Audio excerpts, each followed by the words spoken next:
बिस्मिल्लाहिर्रहमानिर्रहीम। अस्सलामुअलैकुम। आप देख रहे हैं प्रोग्राम हकीकत और मैं हूं आपकी मेज़बान सैयदा इकरा बुखारी। नाज़रीन, ब्लैकमेलिंग, धोखाधड़ी, किसी का हक खाना, किसी की मजबूरी से फ़ायदा उठाना, ये सब अफ़ाल हमारे मुआशरे में आम हो चुके हैं। कई लोग तो इन जुराइम को जुर्म ही नहीं समझते। अल्लाह ने हर इंसान के लिए एक हद मुकर्रर कर रखी है। किसी से बात करना, उठना बैठना, आदाब ज़िंदगानी और सज़ा व जज़ा सब चीज़ें हमें इस्लाम बताता है। फिर भी जब कोई इंसान सीधे रास्ते से भटक कर बुराई को अपना शगफ बना लेता है तो उसे बुरे लोग ही मिल जाते हैं और बाज़ औक़ात इंसान ठोकर खाने के बाद सीधे रास्ते पर आ जाता है और कभी कभार बुराई के रास्ते पर बहुत दूर निकल जाता है। किसी का हक खाना, किसी पर प्रेशर डालकर अपना काम निकलवाना, मजदूर को मजदूरी ना देना, ये सब ऐसी बुराइयां हैं जो आम हो चुकी हैं। इसी से मिलती जुलती एक कहानी देखने के लिए बढ़ते हैं अपने प्रोग्राम की जान। और सुनाओ, कैसी हो तुम? बस सब ठीक ठाक, अल्लाह का शुक्र। यार तुम वैसे ठीक रही हो, टाइम पे शादी कर ली। यार मेरे बस में होता अभी 3-4 साल और शादी ना करती।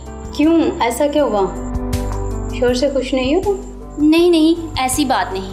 तुम्हें पता है शादी एक मुकम्मल जिम्मेदारी है, इसलिए ऐसा कह रही हूँ। मेरा ख्याल है शादी वक्त पे हो जानी चाहिए। बेटा, जब तुम्हारी शादी होगी ना तो फिर पूछूंगी कि शादी होनी चाहिए या नहीं। चल ठीक है, देख लेंगे। अच्छा ये बताओ, तुम्हारे अब्बा ने तुम्हारे लिए कोई लड़का देखा या नहीं? फिलहाल तो नहीं देखा, शायद देख रहे हो और मुझे बता नहीं रहे।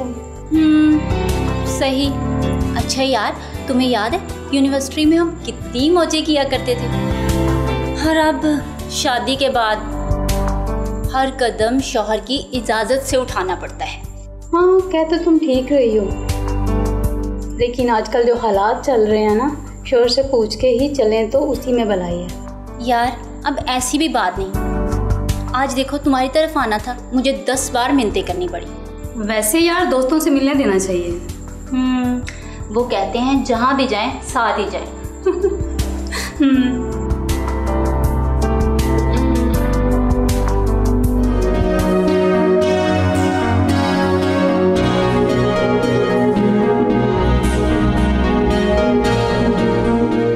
एक तो पता नहीं ये आपकी किताब कब खत्म होगी। तुम्हें जब फोन से फुर्सत मिल जाएगी ना, तब तुम मुझसे ये गिला करना।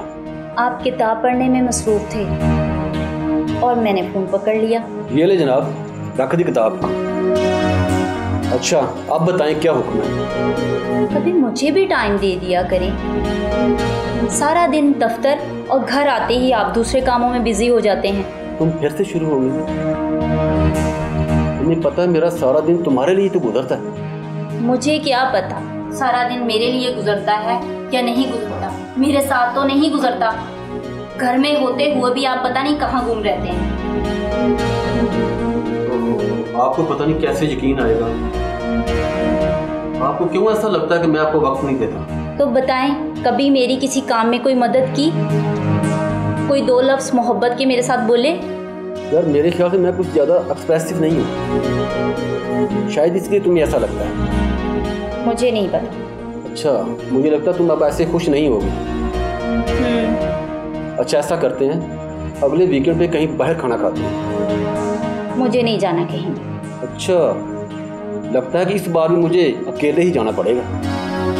आप कहाँ जाएंगे अकेले? नहीं बाबा, कहीं भी नहीं जाएंगे। आप परेशान क्यों हो रही हैं? फोन किसका आ गया? हेलो, हाँ जी, वालेकुम।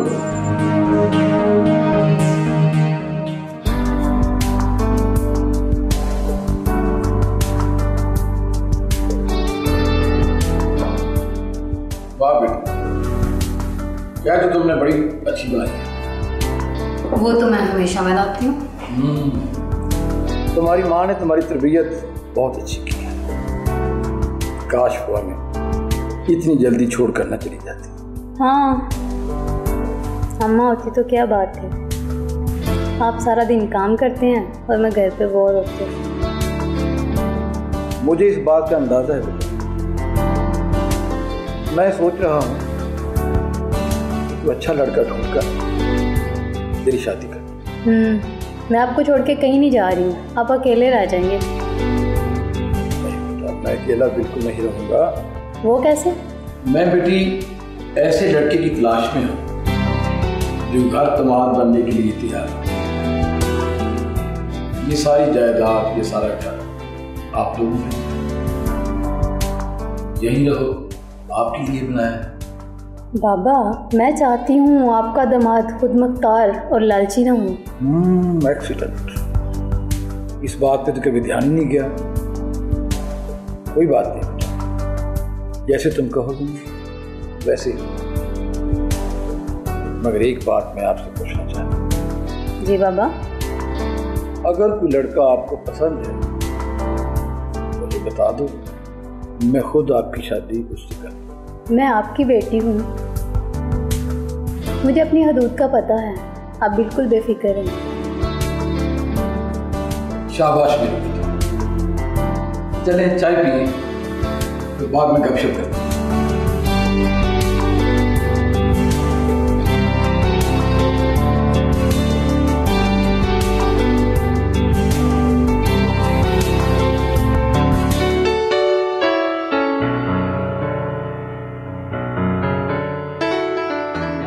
भाई बड़ी तैयारी हो रही है, कहाँ जाने का प्लान है? कहीं नहीं यार। अच्छा, कहीं नहीं जाना और तैयारी इतनी ज्यादा? भाई मुझे भी बता दो। तुझे बताने की जरूरत नहीं। ठीक है भाई, तेरी मर्जी। वैसे ये दोस्तों वाला रवैया नहीं है, दोस्तों में हर बात शेयर होती है। ओ यार, तू तो परेशान ही हो गया है यार। तुझे पता तो है कि मैं कहाँ और किससे मिलने जा रहा हूँ। अच्छा जी, यानी आज माशूका से मिलने का प्लान है। मौजें हैं भाई तेरी, तेरे पास तो इतनी ज्यादा लड़कियां और एक मैं हूं जिसे कोई लड़की मुंह ही नहीं लगाती। यार तू हमेशा मुझसे जलता ही क्यों रहता है? भाई तू जलाएगा तो मैं जलूंगा ही ना। वैसे मुझे एक बात बता, ये इतनी ज्यादा लड़कियां तेरे घेरे में आ कैसे जाती हैं? ऐसी कौन सी गिद्दड़ सिंगी है तेरे पास? यार मेरे पास कोई गिद्दड़ सिंगी नहीं। इस लड़की से तो मेरी रॉन्ग नंबर पर बात शुरू हुई थी और आज उसी से ही मुलाकात है। अच्छा, रॉन्ग नंबर पे? तो यार ऐसा रॉन्ग नंबर मुझे भी दे दे, मैं भी ट्राई मार लेता हूँ। चल रहने दे बस, तो अपने साथ मेरा भी काम खराब है। अरे बाबा, नहीं करता काम खराब, इतनी तो अकल है मुझमें। पक्की बात? पक्की बात है, तेरी कसम। अबे चल, मेरी झूठी कसम मत खा। अच्छा चल ठीक है, नंबर तो देना। अच्छा, मैं तुझे व्हाट्सअप कर दूंगा। और हाँ, इतना जज्बाती होने की जरूरत नहीं है। अच्छा, नहीं होता जज्बाती मेरे भाई। जिंदगी में तो सभी प्यार किया करते हैं। हसीना एक शादीशुदा जिंदगी गुजार रही थी, मगर उसे अपने शौहर से हर वक्त ये गिला रहता था कि शौहर उसे वक्त नहीं देता। दूसरी जानिब मारूख के वालिद लियाकत ने मारूख की वालिदा की वफात के बाद मारूख को पाला था, उसकी परवरिश की थी। मारूख के वालिद ने उसे एक आज़ादाना जिंदगी गुजारने का मौका दिया, मगर उसने उस आज़ादी का क्या मतलब समझा। साथ ही साथ रियाज और सदाम दोनों दोस्त थे, मगर वो मारूख और हसीना की जिंदगी का रुख कैसे तब्दील करने वाले थे, आप भी जान पाएंगे एक शॉर्ट ब्रेक के बाद।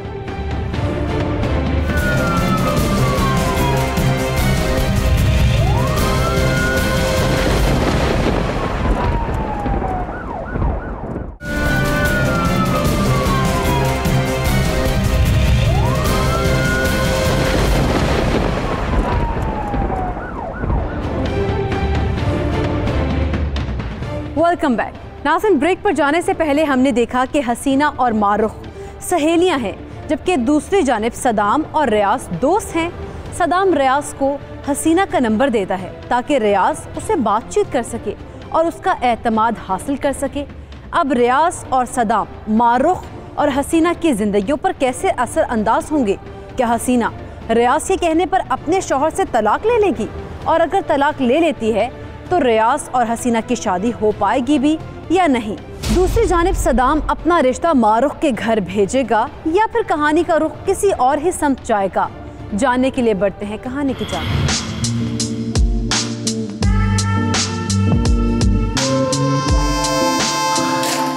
फ़ोन पर बात करते वक्त जो मैं तसव्वुर किया करता था, आप तो उससे कहीं ज़्यादा खूबसूरत हो। हकीकत में वैसे आप भी काफ़ी खूबसूरत हैं। जी शुक्रिया। और सुनाए, आपको क्या क्या पसंद है? पसंद तो बहुत सी चीज़ें हैं। आप किस बारे में पूछना चाह रहे हैं? मेरा मतलब है कि आपको किस किस्म के इंसान पसंद है? इंसान तो हर कोई मुझे खूबसूरत लगता है। हर इंसान में कुदरत ने कोई ना कोई खूबी रखी होती है। अरे वाह, आपकी सोच तो बहुत आला। अच्छा, आप मुझे ये बताएं कि आपको अपने लिए कैसा इंसान पसंद है? कैसा इंसान पसंद है ये तो मैंने कभी सोचा ही नहीं है, लेकिन वो एक सुलझा हुआ और ज़हीन इंसान हो। बस सुलझा हुआ और ज़हीन? बस वो ज़िंदगी में आगे बढ़ने वाला हो और एक जगह पे ठहरने वाला ना हो। अरे ज़िंदगी कैसे जी जाती है, ज़रा हमें भी तो बताइए। ज़िंदगी जीने से मुराद उसके पास जो भी सहूलत हो उसे भरपूर तरीके से एंजॉय करे। यानी कि जिसे जो भी काम करना हो वो दिल से करे, वरना ना करे। बिल्कुल, आप तो बड़ी जल्दी बात की गहराई में उतर गए। जी शुक्रिया। अच्छा, तो ये बताएं आपको कैसे इंसान पसंद है? मुझे दूसरे इंसानों का तो इल्म नहीं, लेकिन मैं बहुत कमिटेड आदमी हूँ। जो मुझे करना होता है वो मैं कर गुजरता हूँ, फिर मैं अंजाम की परवाह नहीं करता, ना ही सोचता। अच्छा, फिर तो आप काफ़ी जुनूनी इंसान हैं। कह सकते हैं।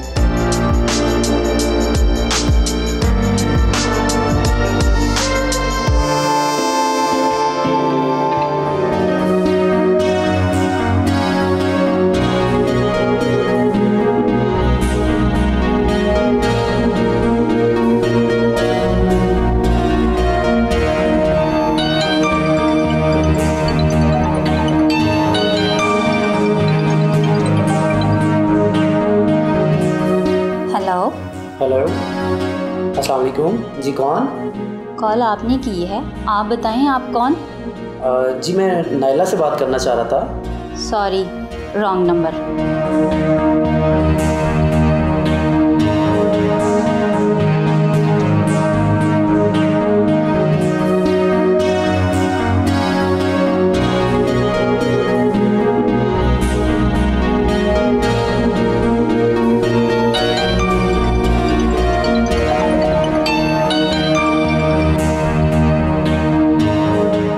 मैंने आपसे कहा है कि आपने गलत नंबर मिलाया, आप फिर भी कॉल कर रहे हैं। जी मुझे पता है रॉन्ग नंबर है, लेकिन जिसको कॉल मिली है वो बंदा सही है। क्या मतलब? मतलब ये कि रॉन्ग नंबर पे इतनी दिलकश आवाज़ सुनने को मिली है तो दिल चाहा कि आपसे मज़ीद बात कर ली जाए। देखिए मिस्टर, आप जो भी कोई हैं, मुझे दोबारा कॉल मत कीजिएगा, वरना मैं अपने शौहर से आपकी दुर्गत बनवा दूंगी। अरे आप इतना गुस्सा क्यों कर रही हैं? मैं तो चाह रहा हूँ बस आप सिर्फ 10 मिनट मेरे से बात कर लें, प्रॉमिस। उसके बाद मैं आपको कॉल नहीं करूँगा। आप तो पीछे ही पड़ गए। क्या करूँ जनाब, इतनी दिलकश आवाज़ पहले कभी सुनी ही नहीं। आवाज़ तो बहुत से लोगों की अच्छी होती है, इसमें इतना दिल फेंक होने की क्या ज़रूरत है? जनाब मैं दिल फेंक नहीं हूँ।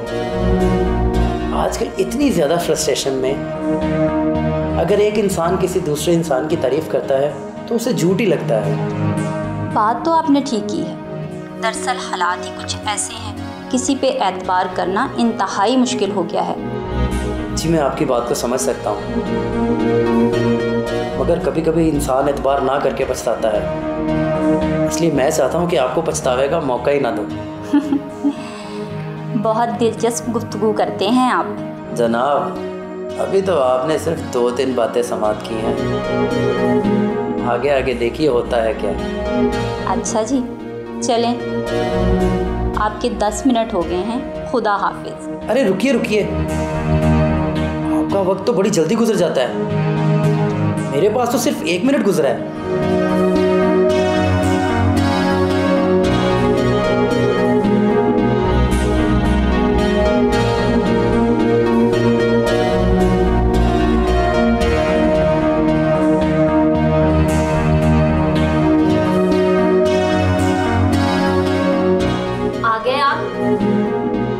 इसमें ना शौक होने वाली कौन सी बात है? मैंने क्यों शौक होना है? मैंने तो महज आपसे पूछा है। मोहब्बत से। तुम्हारे चेहरे के खद्दो-ख्वाल तो कुछ और ही बता रहे हैं, इसलिए मैंने ये कहा है। मेरे चेहरे के खद्दो-ख्वाल से आपको क्या मतलब? आप तो बस रहें अपने दफ्तर में ही मसरूफ।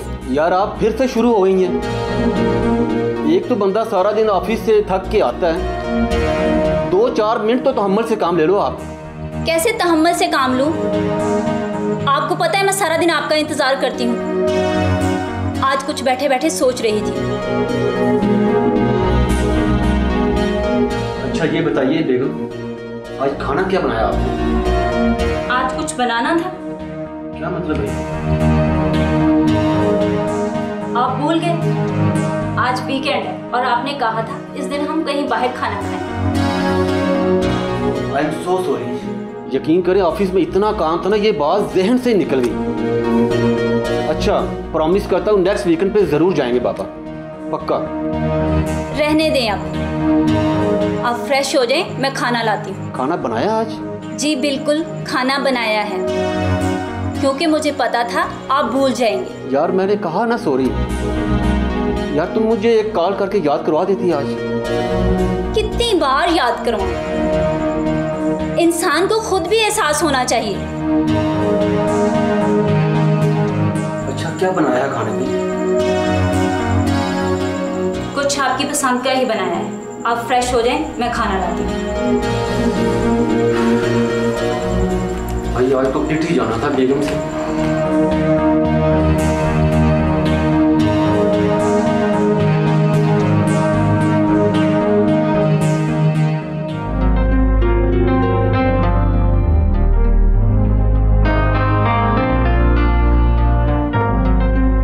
यार एक तो ये लड़का हर वक्त फोन में घुसा रहता है। अच्छा बेबी, मैं तुमसे बाद में बात करूँ। Take care. यार ये किससे तो इतनी लंबी लंबी बातें करता रहता है। और हमें कोई काम है? हमें नहीं, सिर्फ तुम्हें। अच्छा जी, और जो तुम घंटों घंटों लगे रहते हो उसकी मारूफ की सहेली के साथ, वो क्या है? यार मैं उससे इतनी लंबी बातें थोड़ी ना करता हूँ। वाह भाई वाह, यानी हमारा कुत्ता कुत्ता, तुम्हारा कुत्ता टॉमी। अच्छा यार छोड़ इन बातों को, मुझे ये बता हमारा इनके साथ मुस्तकबिल क्या है? काहे का मुस्तकबिल? अब भाई चिल कर, चिल। और मुस्तकबिल के ख्वाब लड़कियों के साथ देखना एक अहमकाना काम है यार, इससे आगे कुछ और सोच। मैं भी यही कहना चाह रहा था। अच्छा चल ये बता प्लान क्या है? वक्त से पहले प्लान नहीं बताते, और जो बताते हैं उनका प्लान नहीं रहता। यार मुझे पहेलियों में मत उलझा, जो पूछ रहा हूँ वो बता, ताकि हम जो करें मिलकर करें। हौसला कर, सब बताऊंगा। अच्छा चल बता। इधर कहाँ आ गई?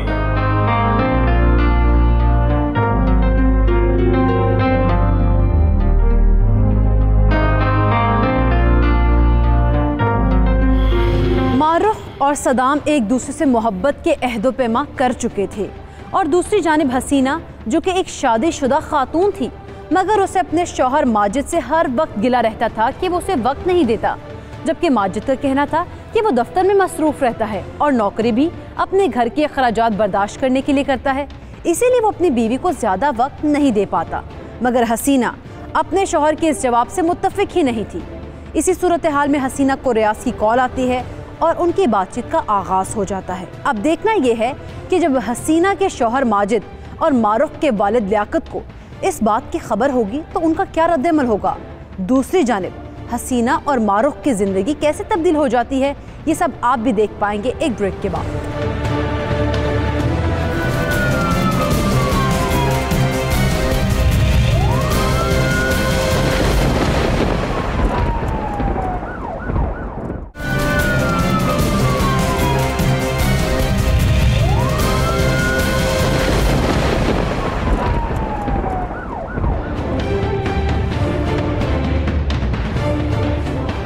Welcome back. नाज़रीन, ब्रेक पर जाने से पहले हमने देखा कि मारूफ और उसकी सहेली हसीना बिल तरतीब सदाम और रियाज की बातों में आकर अपने रिश्तों का तकद्दुस भुला चुकी थी।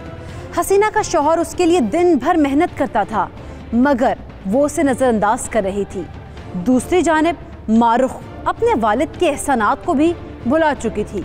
मारूफ के वालिद ने उसकी वालिदा की वफ़ात के बाद दूसरी शादी करने के बजाय अपनी बेटी की परवरिश की थी। अब देखना यह है कि सदाम और रियास इन दोनों लड़कियों की जिंदगियों में मजीद क्या तब्दीली लाते हैं और क्या उनके ताल्लुकात का कोई मुस्तकबिल भी है या नहीं। जानने के लिए बढ़ते हैं कहानी की जानिब। ऐसे क्या देख रहे हो? देख रहा हूँ कि जिसे मैं कभी जानता भी नहीं था, आज उसके घर बैठा हूँ और वो मेरे सामने है। ये दिल लगी भी क्या चीज़ होती है। कल तक तुमने एक रॉन्ग कॉल की थी और आज हमारा एक गहरा ताल्लुक बन गया है। हाँ, बस जिंदगी के सफ़र में अक्सर ऐसा होता है कि अनजान लोग दिल में आते हैं और जिंदगी का रुख ही बदल जाता है। ऐसा ही है, दिल भी बहुत अजीब चीज़ है। इसे रिश्तों का लिहाज नहीं होता जब किसी के साथ लग जाता है। काश तुम्हारी शादी ना हुई होती और हम हमेशा के लिए एक हो जाते। मैं भी ऐसा ही सोचती हूँ। क्या अब कोई ऐसा रास्ता नहीं है कि हम एक हो सके? मुझे ऐसा कोई रास्ता नज़र नहीं आता और जो रास्ता नज़र आता है उसमें रुसवाई और बदनामी के पत्थर हैं। ये सिर्फ और सिर्फ तुम्हारा कसूर है। मेरा क्या कसूर है? ना तुम इतनी जल्दी शादी करवाती और ना ये सब होता। अरे पागल, मुझे क्या पता था। मेरी जिंदगी में अभी तुम्हारा आना बाकी है। ये सब नसीब का खेल है। अगर मेरे बस में होता ना तो मैं नसीब से छीन लेता तुम्हें। अच्छा, अब तुम जाओ, माजिद आने वाले होंगे। लेकिन वो तो रात को नहीं आएगा। हाँ, आते तो वो रात में ही हैं, मगर क्या पता। जब तुम उसे इतनी इज्जत से पुकारती हो ना तो मेरा दिल चीर देती हो। अरे भाई, वो मेरे शौहर हैं, उनका नाम मैं इज्जत से ही लेती हूँ। बड़ी बात है, जिस इंसान को तुम्हारी अहमियत नहीं तुम उसे इतनी कदर देती हो। बड़ा खुश नसीब है तुम्हारे शौहर। कुछ लोग सारी उम्र काम में मसरूफ रहते हैं और उन्हें पता नहीं चलता कि उन्होंने क्या गवा दिया। अच्छा, मेरा एक काम करोगी? हाँ बोलो, क्या काम है? मुझे ना कुछ पैसों की ज़रूरत है, अगर तुम दे सको तो। कितने पैसे? 20,000। अगर तुम कर सकती हो तो ठीक है, अगर नहीं कर सकती तो कोई बात नहीं। नहीं नहीं, कोई मुश्किल नहीं, मेरे पास हैं, मैं तुम्हें देती हूँ। हाँ ठीक है, मैं तुम्हें जल्द लौटा दूंगा। लौटाने की बात की ना तो मैं तुम्हें नहीं दूंगी, इतना तो मैं तुम्हारे लिए कर ही सकती हूँ। अच्छा बाबा ठीक है, चलो एक सेल्फी लेते हैं। हाँ ठीक है।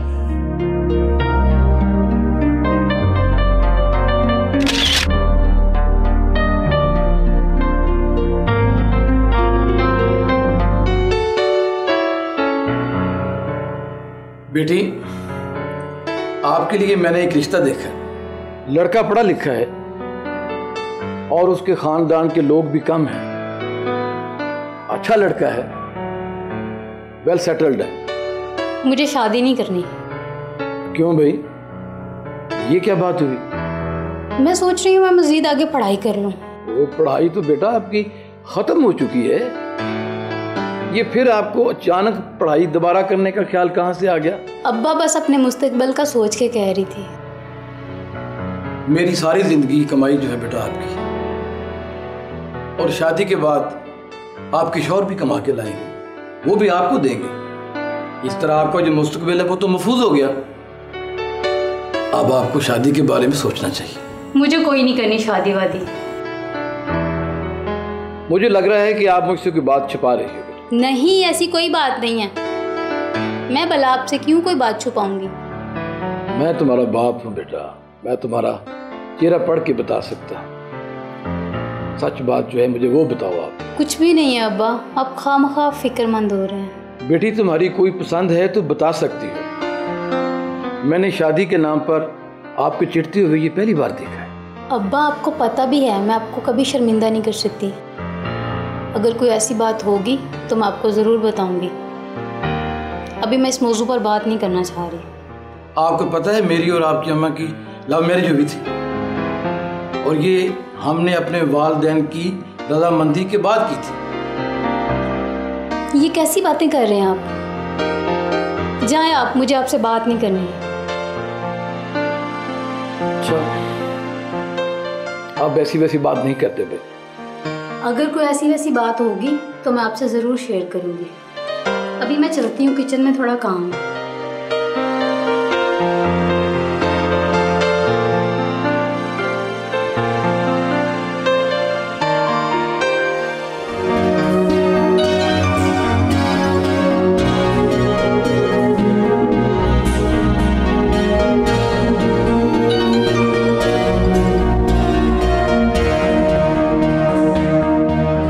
कॉल आ रही है भाई इस टाइम? वो खाला जायदा है ना, वो है, वो सुबह से बार बार कॉल कर रही है। खाला जायदा इस टाइम क्यों कॉल कर रही है? अच्छा जरा मेरी बात तो करो इनसे। आपने क्या बात करनी है? आप चाय पिए। अच्छा भाई सुन लेना, कोई इमरजेंसी हो सकती है। छोड़े भी, कोई इमरजेंसी नहीं है, रेसिपीज का पूछना होगा। रेसिपीज? क्या भाई क्या बात है आप? चले मैंने चाय पी ली है, आप मुझे चाय पीकर आवाज दीजिए। बेगम बेगम बेगम। जी आपने चाय पी ली? ये अचानक आपको क्या हो गया? पहले तो कभी तुम ऐसी नहीं थी।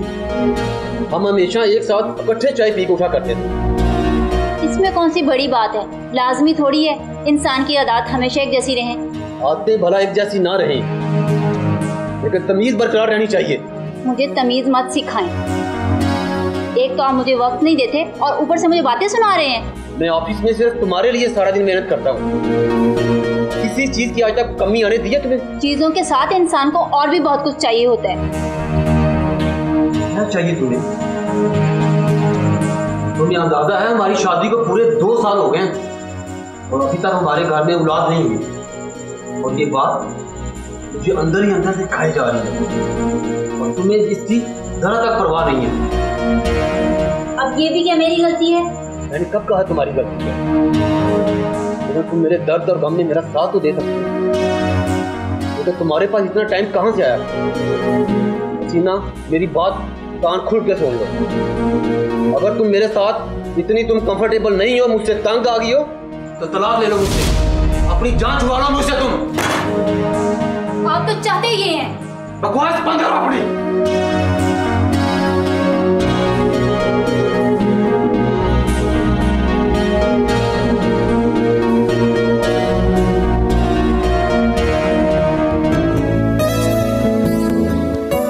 मुझे आपसे एक बात पूछनी थी। हाँ पूछो, क्या बात है? तुम मेरे घर रिश्ता कब भेज रहे हो? रिश्ता? अभी इतनी जल्दी शादी करने की क्या जरूरत है? अभी तो मैंने अपना करियर बनाना है, और इतनी जल्दबाज कैसे हो गई हो तुम? मुझसे बहाने मत बनाओ, साफ साफ बताओ मेरे साथ कब शादी कर रहे हो? यार अजीब बात है, आज तुम्हें मेरी हर बात में झूठ क्यों महसूस हो रहा है? झूठ की बात नहीं है, दरअसल मेरे अब्बा रिश्ता देख रहे हैं। वो चाह रहे हैं जल्द अज जल्द मैं अपने घर चली जाऊं, और मैं किसी और के साथ ज़िंदगी गुजारना नहीं चाहती। यार एक तो तुम लड़कियों के साथ 2-4 मुलाकातें क्या कर लो, फट से अपने रिश्ते की बात शुरू कर दो। क्या मतलब? और कितनी लड़कियों से मुलाकात है तुम्हारी? अब शक करना शुरू कर दो। भाई मेरे कहने का मतलब ये नहीं है, मैं ये कहना चाह रहा हूँ कि अभी हमें शादी नहीं करनी चाहिए। ठीक है, हम शादी बाद में कर लेंगे, पर मंगनी तो कर सकते हैं ना? अभी हम कुछ भी नहीं कर सकते, आई समझ? मैं अपने करियर पर फोकस किसी को भी नहीं दे सकता। तो ठीक है, आज के बाद मेरे साथ राब्ता करने की कोशिश भी मत करना। शादी तो मैं इससे अच्छी तरह करूँगा। नाज़रीन, वही बात हुई जिस बात का डर था। सदाम ने मारुख के साथ ताल्लुक इस्तवार किया, उसे पैसे खाए, और जब मारुख ने शादी की बात की तो सदाम अपना रंग दिखाना शुरू हो गया। दूसरी जानिब हसीना अपने आशना रियाज को पैसे दे रही थी और तस्वीरें बना रही थी। अभी तक ना तो लियाकत को अपनी बेटी मारुख और सदाम का रिश्ता पता लग सका था, और ना ही माजिद को अपनी बीवी हसीना के आशना का इल्म हुआ था।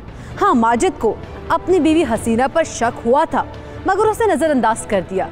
अब देखना यह है कि सदाम मारूख के बदले रवैये पर क्या रद्द-ए-अमल देता है और रियाज हसीना की बेरुखी पर क्या रंग दिखाता है। हम जान पाएंगे एक ब्रेक के बाद।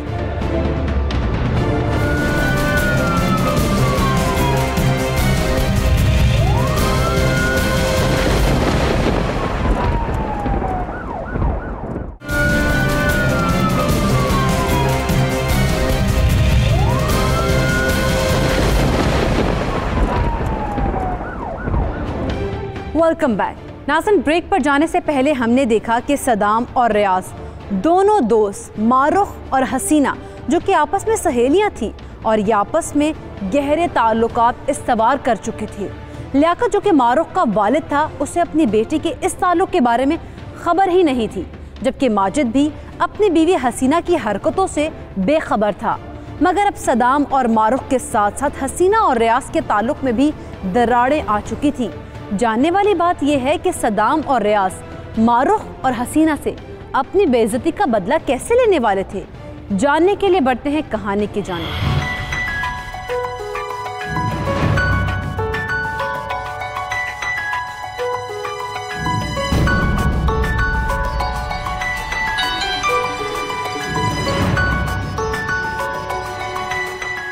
शुक्र है तुम्हारी कॉल तो आई। जब तुम्हारा खुद दिल चाहे तो कॉल कर लेते हो। आज मैं कॉल कर रही हूँ तो फोन ही नहीं पिक कर रहे। सो रहा था यार। सो रहे के बच्चे, कितनी बार बोला है जब तक मैं कॉल ना करूँ कॉल मत किया करो। रात को बाल बाल बच गई। माजिद को पूरा पूरा शक हो गया था। शक क्यों हुआ ना, यकीन तो नहीं ना हुआ। क्यों परेशान हो रही हो? यानी कि मेरा घर बर्बाद हो और तुम्हें कोई फर्क नहीं पड़ता। घर? कौन सा घर? वो घर और वो शोहर जिसे तुम पसंद ही नहीं करती। तुम्हें पता भी है रात को क्या हुआ? रात को मेरी और माजिद की लड़ाई हुई है और बात तलाक तक पहुंच गई है। तलाक हुई तो नहीं ना? इजी रहो। यार तुम कैसे बात कर रहे हो? तुम्हें कोई फिक्र ही नहीं है? तुम्हें पता भी है रात को मेरे घर में क्या तमाशा खड़ा हो सकता था? अच्छा, मुझे फिक्र नहीं। तुम्हें खुद भी तुम्हारे घर और तुम्हारे शोहर की कोई फिक्र नहीं है। हाँ ठीक कह रहे हो। मुझे अपना घर बर्बाद नहीं करना चाहिए था। आज के बाद मैं तुमसे कोई राब्ता नहीं रखूंगी। खुदा हाफिज। ओ मैडम रुको रुको रुको रुको। इतनी भी क्या जल्दी है कॉल बंद करने की? तुम्हें बड़ी फिक्र होने लगी अपना घर बचाने की। हाँ तो मैडम मेरी एक बात सुन लो। अगर तुम्हें अपने घर और अपने शोहर की परवाह है तो तुम्हें मेरी हर बात माननी पड़ेगी। ये तुम क्या कह रहे हो? तुम इतने घटिया निकलोगे मैंने कभी सोचा भी नहीं था। मुझे घटिया कह रही हो? जरा अपने गिरेबान में तो झांक कर देखो। क्या चाहते हो तुम? वैसे अभी भी तुम्हारी आवाज में वही कशिश है। बकवास बंद करो। मैडम अब एक बात कान खोल कर सुनो। मुझे कल के कल 50,000 रुपए चाहिए। जब तुम्हें कहूँ तुम्हें मुझसे मिलने आना होगा। आई ना समझ? वरना मेरे पास तुम्हारे खामंद का व्हाट्सएप नंबर है और हम दोनों की कुछ ऐसी तस्वीरें हैं मेरे पास जो खुद बोलती हैं। प्लीज ऐसा कुछ मत करना। तुम जो कहोगे मैं वही करूंगी। हाँ, नहीं करोगी तो बस ये बातें मानती जाओ।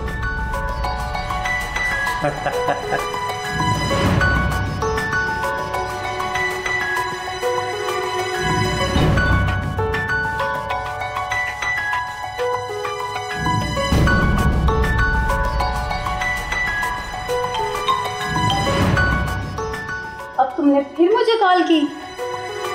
मेरा ख्याल है तुम्हारा नंबर ब्लॉक करना ही पड़ेगा। और मैडम, नंबर ब्लॉक करने से अगर तुम्हारी और मेरी तस्वीरें डिलीट हो सकती हैं तो शौक से नंबर ब्लॉक करो। ये क्या कह रहे हो सदाम? तुम मुझे ब्लैकमेल करोगे? करोगे क्या होता है? मैं तुम्हें ब्लैकमेल ही कर रहा हूँ। क्या चाहते हो तुम? पैसा चाहता हूँ मैं। देखो सदाम, मेरे पास पैसे तो नहीं है। वैसे भी अगले हफ्ते मेरा रिश्ता देखने आ रहे हैं। और प्लीज़ मुझे तंग मत करो। ओ हेलो, पैसे नहीं है मेरे पास, ये मत सुनाओ मुझे पैसे चाहिए तो बस चाहिए। और एक और बात कान खोल के सुनो, तुम्हारे रिश्ते वालों को अगर तुम्हारी और मेरी तस्वीरें दिखा दी तो तुम्हारी शादी एक दिन में पक्की हो सकती है। तुम्हारी मेहरबानी, ऐसा कुछ मत करना, मेरे अब्बा तो जीते जी मर जाएंगे। और यही तो मैं चाहता हूँ कि तुम्हारे अब्बा अब्बा ही रहें, अब्बा मरहूम ना कहलाएं। और इसीलिए तो तुम्हें सादी सी बात मानने के लिए कह रहा हूँ। अच्छा ठीक है, तुम्हें पैसे मिल जाएंगे। Good girl. और हाँ, एक और बात, अब मैं तुम्हें मिलने के लिए बुलाऊंगा, आओगी ना?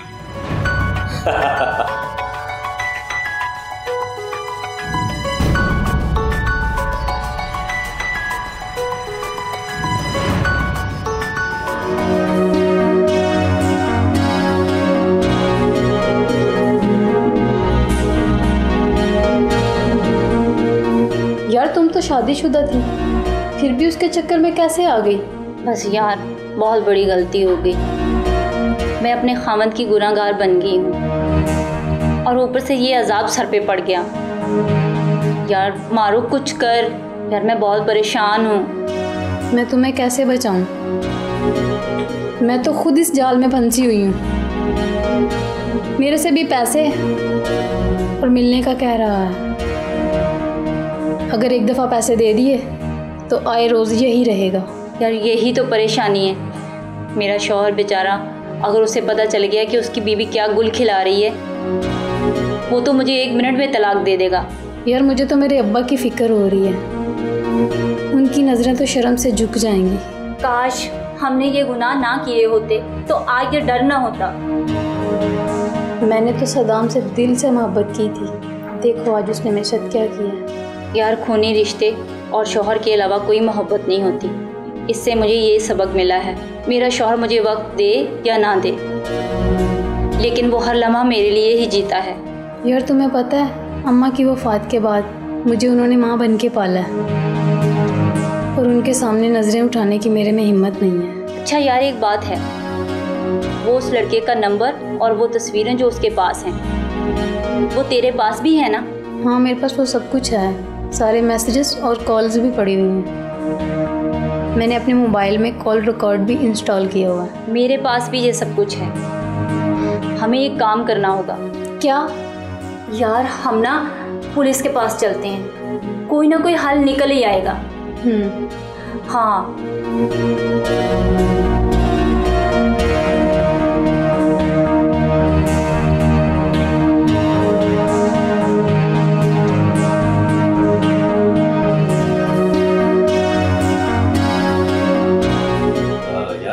बहुत शरीफ समझते हो। तुमने तो उस लड़की, क्या नाम है उसका, हसीना की जो बैंड बजाई है, मजा ही आ गया। और हैरत की बात यह है कि उन्हें पता ही नहीं हम दोनों दोस्त हैं। यार एक बार मारूफ पैसे दे देना, फिर उसे वहाँ इस्तेमाल करूँगा और इतने पैसे निकलवाऊंगा ना कि सारी उम्र याद रखेगी। मैं तो हसीना को कंगाल करके ही छोड़ूंगा। कुछ दिन की बात है, फिर हम दोनों अमीर हो जाएंगे मेरे दोस्त। मेरे पास ऐसी 10-12 लड़कियां हैं और मुझे तो कोई काम काज करने की जरूरत ही नहीं। यार अगर हम दोनों ने पैसे ना दिए तो? ऐसा हो ही नहीं सकता। लड़की को अपनी इज्जत से बढ़कर कुछ भी अजीज नहीं। क्या देख रहे हो?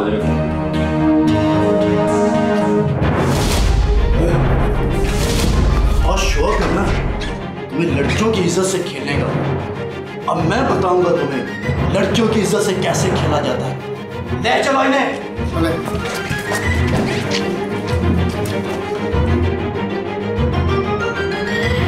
नाज़रीन, अगर आपका ताल्लुक किसी ऐसे शख्स से जो आपसे दूर हो तो आप इस तरह की तस्वीर अपने पार्टनर के साथ शेयर करते हैं। ये कोई गैर फितरी और गैर मामूली बात नहीं।